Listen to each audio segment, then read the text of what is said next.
আমাদের এই শরীর, ভক্তি, বিশ্বাস সবই তো ঈশ্বরের দান। তাহলে এই শরীরকেই অবজ্ঞা করবো কেন? মন স্থির রাখবো, ঈশ্বরের চরণে দেবো। এর থেকে বেশি কিছু কি আমরা করতে পারি? দিগম্বর, মোক্ষদাকে বলো সে কিছু মুখে দিক, বলবে আমি বলেছি। আর দেরি করো না দিগম্বর, যাও। আগে ওই দেখো, আবার আগে আগে করছো কেন গা? আগে আগে করছো কেন? যাও গো মিত্রি মশাই, যাও যাও, তুমি যাও যাও, ঠান্দির পরানটা বাঁচাতে হবে। যাও গো, যাও যাও।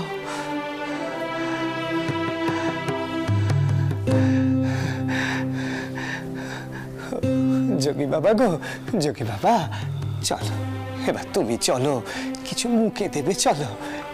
এসো গো, এসো এসো এসো এসো এসো এসো গো যোগী বাবা, এসো এসো, বসো বসো।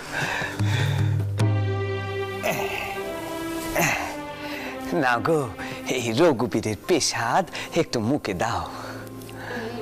দিতে পারি, কিন্তু একটা শর্তে। সত্য? আবার কিসের সত্য গা? আমি অনেকবার তোমার গান শুনেছি চলতে ফিরতে, কিন্তু কান দিইনি। ভেবেছি তুমি অজ্ঞানী অবোধ, তোমার গান কি শুনবো?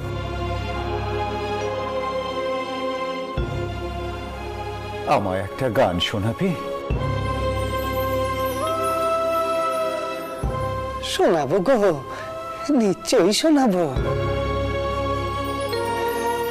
ও যোগী বাবা, রসে বসে থাকতে হয় গা, রসে বসে থাকতে হয়। শোনো তবে।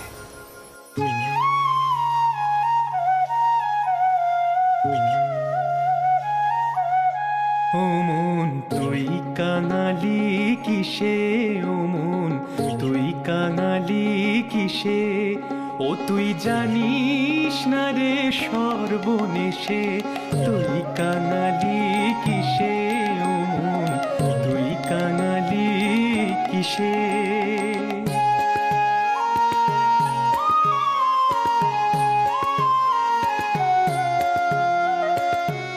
মানুষ হয়ে যখন জন্মেছ, তখন তার আপদ বালাই তো ভোগ করতেই হবে গা। অনিত্য ধনের আসে ভ্রমিতেছ দেশে দেশে, অনিত্য ধনের আসে ভ্রমিতেছ দেশে দেশে, ও তোর ঘরে চিন্তা মনি নিধি দেখিস না রে বসে বসে, ও তোর ঘরে চিন্তা মনি নিধি দেখিস না রে বসে বসে, তুই কাঙালি কিসে, ও মন তুই কাঙালি কিসে।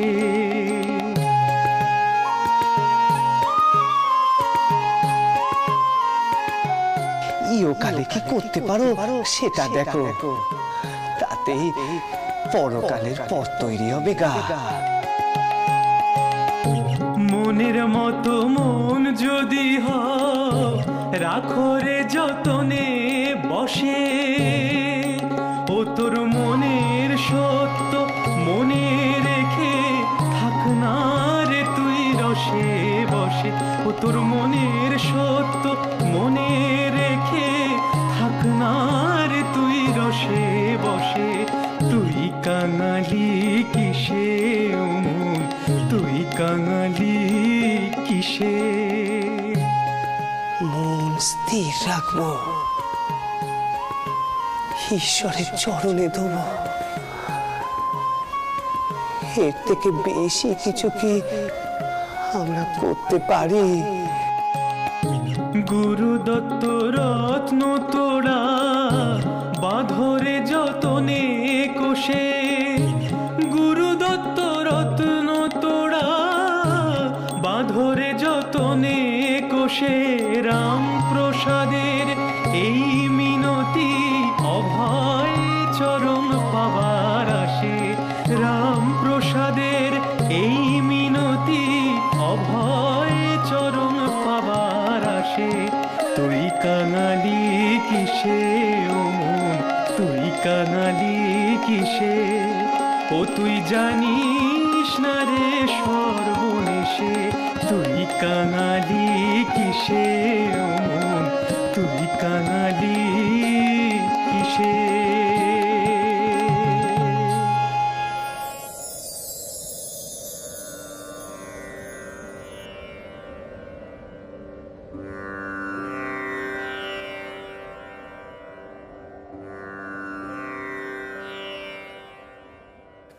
তুমি সাধারণ কেউ নও।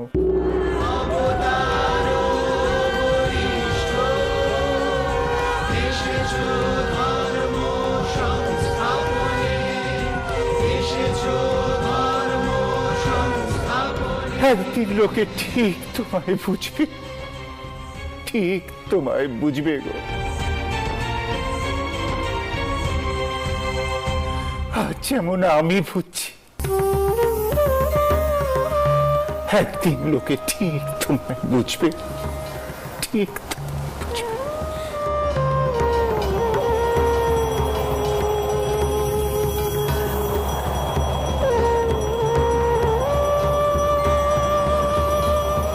ও যোগী বাবা গো, আমি তো গদাই গো, গদাই। তোমার কি হলো গা? তো তুমি এবার কাও কাও, শান্ত মনে কাও, শান্ত মনে কাও দেখিনি। হ্যাঁ কাও গো, কাও কাও, আমাকে উদ্ধার করো, কাও কাও কাও।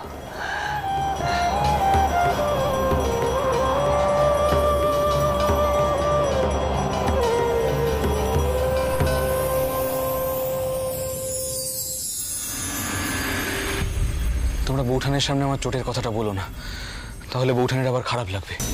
উনি ভাববেন মহেন দাদার জন্য আমার আঘাত লেগেছে। আরে মহেন দাদা আবার গেল কোথায়? দারিকা গিয়ে দেখ না কোথায় গেল সে। হ্যাঁ দাদা দেখছি। বৌঠান, বৌঠান, আপনারা কোথায়? দেখুন কাদের নিয়ে এসছি। না না দারিকা, দিদবার কিন্তু এটা মোটে উচিত কাজ হয়নি। যোগিনী মায়ের মুখের ওপর স্পষ্ট করে বলে দেওয়া উচিত ছিল যে দিদমার প্রজারাই তার নাতিদের আটক করে রেখেছিল। এ অন্যায়। নেহা দিদমা বলে ওরা সবাই পার পেয়ে গেল। আপনাদের কোথায় আটক করে রেখেছিলেন? দিদমা এজেন্ট বুঝি? তিনি কোথায়? আপনারা সবাই সুস্থ আছেন তো? ওরা কেউ আপনাদের কোনো ক্ষতি করেনি তো? ক্ষতি করবে? ওদের নিজেদের প্রাণের ভয় আছে না? আমাদের কিছু হলে ওরা নিজেরা প্রাণে বাঁচবে তো? বৌঠান সাবধানে বাবা। আপনারা দুশ্চিন্তা করবেন না, সকলেই সুস্থ আছে। দিদমা আর বাবামশাই কলকাতা থেকে এসেছিলেন, তারাই যোগিনীমা সর্দারের সঙ্গে কথাবার্তা বলে আমাদের ছাড়িয়ে এনেছেন। দিদমা এখন কোথায়? দিদমা ইতিমধ্যেই কলকাতার উদ্দেশ্যে রওনা হয়ে গেছে, আর বাবামশাই বাইরে পালকি ঠিক করছে। হ্যাঁ ভূপাল ঠিকই বলেছে, আপনারা গিয়ে গোছ গাছ করে নিন, অনেক সময় লাগবে তো।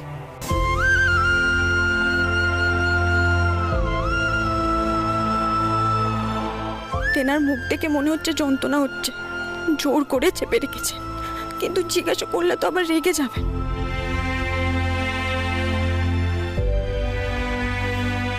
চল পেশন্য, সত্যি কথা কইতে গেলে কি জানিস তো, আমাদের এখানে আসাটাই ভুল হয়েছে। আমাদের বাড়ি ফিরে যাওয়াই ভালো, ঢের করা হয়েছে আমাদের। দিদিমাকে পেছন থেকে ছুটি আসতে হচ্ছে। ছি, চল পেশন্য চল। তার মানে এই কথার অর্থ কি? সব দোষ আমার একার, প্রজাদের কোনো দোষ নেই, তাই তো? মহেন দাদা দোহাই তোমার, এমনিতেই মেসোবাবু আর দিদিমা অনেক কষ্ট করে তোমায় ছাড়িয়ে এনেছেন, আর এখন এমন কিছু করো না যাতে সকলের মাথা গরম হয়ে যায়, তাতে আবার বিপদ হতে পারে। মহেন দাদা তুমি কাকে কি বোঝাচ্ছ বলো তো? মহেন দাদা তো বোঝেই না যে প্রজাদেরও একটা অধিকার আছে। হ্যাঁ, তারা জমিদারের প্রজা বটে, কিন্তু কিন্তু তারা কেউ কৃতদাস নয়, তারা সকলে মানুষ, তাদের একটা মান আছে। দিদমা সেই জন্যই তাদের কোনো সাজা দেননি। দেখো মহেন দাদা, দোষ আমরা করেছি, সে তুমি মানো বা না মানো।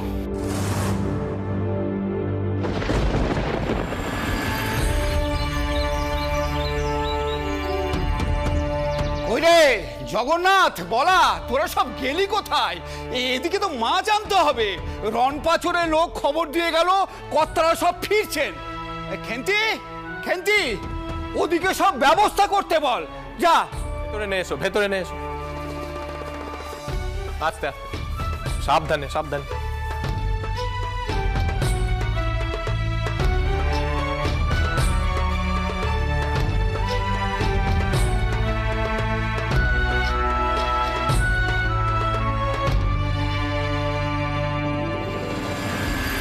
প্রণাম রানীমা।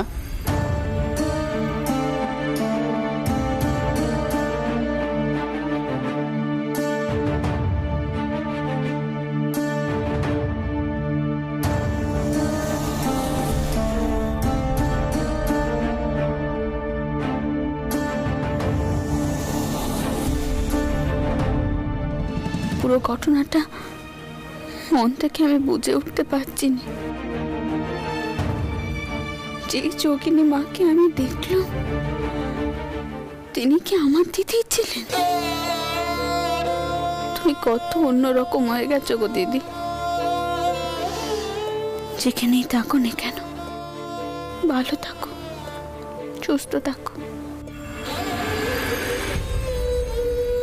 রানীমা, আপনি অন্ধরে যাবেন না? হ্যাঁ যাব, তার আগে আপনি অন্দরে গিয়ে খবর দিন। মহেন দ্বারিকা ভোপাল মথুরের সাথে আসছে, নাথবৌরাও আসছে, পদ্ম আর জগদম্ব যেন নিচে আসে। আমি এখনই খবর দিচ্ছি রানীমা। এই খেন্তি, চ আমার সাথে চ। দাশু, তোমরা যাও গে বিশ্রাম নাও, তোমাদেরও তো আর কম খাটাখাটনি যায়নি। যাও। জি আজ্ঞা রানীমা। এই পালকি তোলো।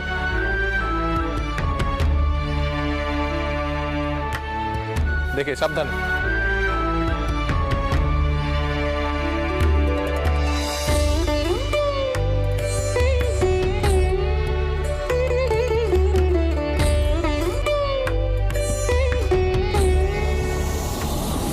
শোন খেন্তি, ভেতরে দিদি ঠাকুরুনদের দিকে খবর দে।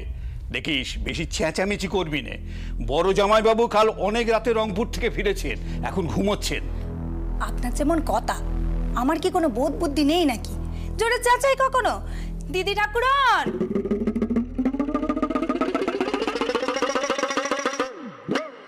ভেতরে নিয়ে এসো, ভেতরে নিয়ে এসো। আস্তে আস্তে, সাবধানে সাবধানে।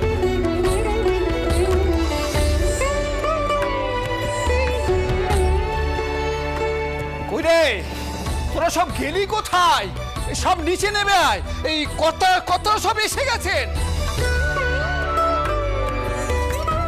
মহেন, আমার মহেন ফিরে এসেছে। মহেন বাপ, তুই সুস্থ আছিস তো? দাঁড়া দাঁড়া, আমি নিচে আসছি।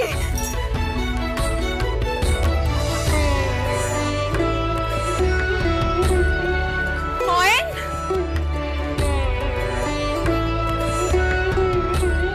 বাবা তুই ঠিক আছিস তো? বাপ, তোর কিছু হয়নি তো? দিদি, ও একেবারে ঠিক আছে, আর আপনাকে চিন্তা করতে হবে না। আমাদের সব ছেলেরা এই নিরাপদে ফিরে এসেছে। কিন্তু মাকে দেখছি না। সরকারমশাই, মা ফিরেছেন তো? আগে তিনি বোধহয় ঠাকুর ঘরে গেছেন।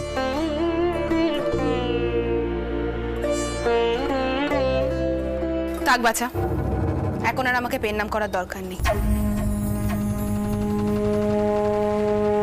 এই তুমি তোমার স্বামী সেবা যত্ন করতে ওখানে গেছিলে? হ্যাঁ, যাই হোক, যাও এখন ঘরে যাও। শুনছেন, গোপাল আর যদুকে তো কই দেখছি না, ওরা কোথায়? আসছে আসছে, এসে পড়বে। বড়দিদি, আপনি বরং মহেন্দ্রকে নিয়ে ভেতরে যান। হ্যাঁ মা, আমার বড় ক্লান্ত লাগছে, একটু বিশ্রাম না নিলে চলছে না। কিন্তু তার আগে একবার আমাকে ভালো করে নাইতে হবে। এই জামা কাপড়টা না বদলানো অবধি না গাটা আমার ঘিন ঘিন করছে। তুমি জানো মা, ওই গায়ের লোকগুলো কি করেছে? এমন একখানা নোংরা ঘরে আমার হাত পা বেঁধে ফেলে রেখেছিল যে তার বলার নয়। কি করেছিস রে বাপ? তোর কথা শুনেই তো আমার গা হাত পা সব ঠান্ডা হয়ে যাচ্ছে। তুই জানিস তোর বেপদ হয়েছিল শুনে আমার পরানখানা একদম উড়ে গেছিল। ঠিক আছে ঠিক আছে, তুই ঘরে যা, হাত পা মুখ সব ধুয়ে টুয়ে নে। আরে তোর কোথাও নাগে টাগে নি তো? না না মা, লাগেনি। আমার গায়ে হাত দেওয়ার মতো সাহস ওদের হয়নি এখনো। বউ, তুমিও ময়নের সঙ্গে ঘরে যাও, দেখো ওর কি নাকবে না নাকবে। যাও যাবা, ঘরে যাও, ঘরে যাও বাবা, ঘরে যাও।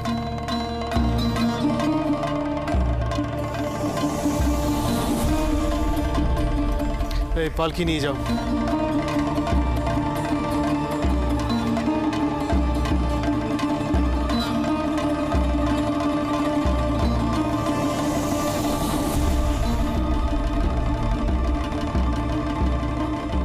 আচ্ছা মথুর বাবু, যদু আর ভূপাল কি অনেকটা দূরে আছে? ওরা এখনো এসে পৌঁছলো নি?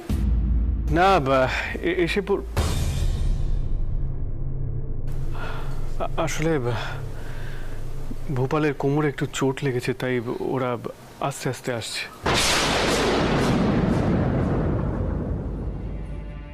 সব হলো তিনার জন্য, অথচ দেখো ভোপালটা ওপর ব্যাপারে তিনার কোনো বসি নেই। আশ্চর্য মানুষ বটে তিনি, আশ্চর্য মানুষ।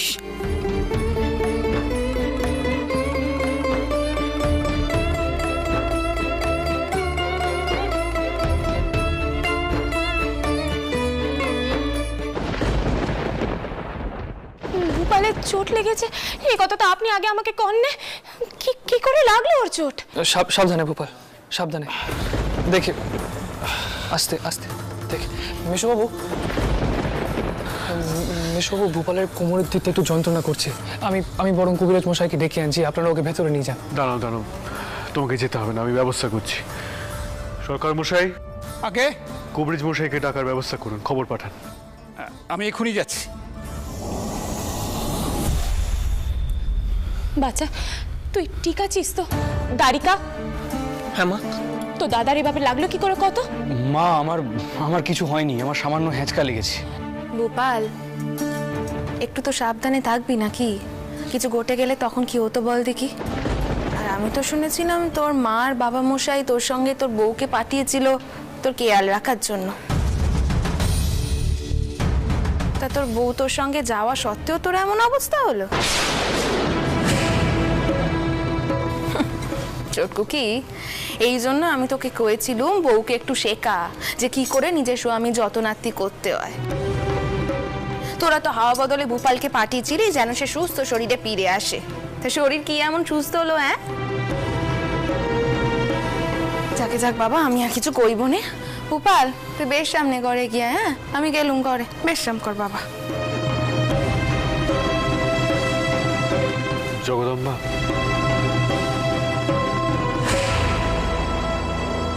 আর যদি বাবা মশাই থাকতেন তবে তিনি এভাবে ছেড়ে দিতেন ময়ন দাদাকে? আপনি বরং বৌঠানকে গিয়ে বলুন এত চিন্তা না করতে। আমি দেখছি একখানা বন্দোবস্ত করা যায় কি।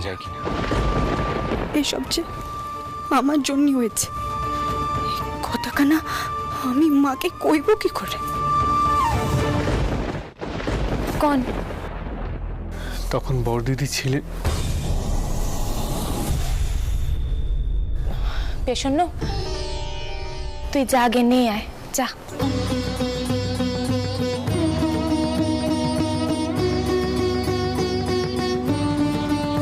কি হয়েছে? মহেন্দ্রকে গ্রামবাসীরা মারতে গেছিল। ভোপালকে বাঁচাতে গিয়ে এসবের মধ্যে পড়ে। মা, ভূপাল দাদা না বাঁচালে ওরা মহেন দাদাকে শেষ করে দিত। আপনারা কি কয়েছেন?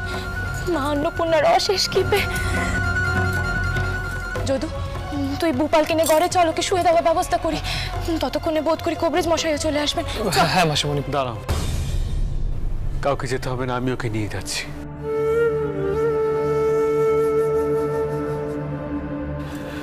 বললাম তো কাউকে যেতে হবে না, আমি ওকে ঘরে নিয়ে যাচ্ছি। তোমরা যাও, এখন যাও, আমি আছি তো, যাও। আমার কাঁধে হাত রাখতে পারো। সাবধানে দেখো, আমি তোমার ব্যাপারটা বুঝতে পারছি। লাঠি খেলাটা ভালো করে রপ্ত করলে তোমার কোমরে এভাবে লাগতো না। তা আগে শরীর সুস্থ করো, তারপর পেছনের লোককে কি করে পা দিয়ে সরিয়ে দিতে হয় তার কৌশলটা আমি শিখিয়ে দেবো। করে দেখছো কি? চলো।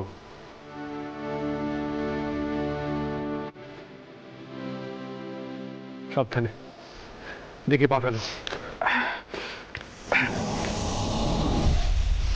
মহেন্দ্রকে গ্রামবাসীরা মারতে গেছিল। ভূপাল দাদা না বাঁচালে ওরা মহেন দাদাকে শেষ করে দিত। তিনার কানে এসব কথা গেলে তো মহেনের রক্ষে থাকবে না। ছেলেটা যে কেন এমন করে আমি জানি না বাপু, একটুও বোঝেনি যে ওর ভালো মন্দ কিছু হয়ে গেলে আমার কি অবস্থা হবে।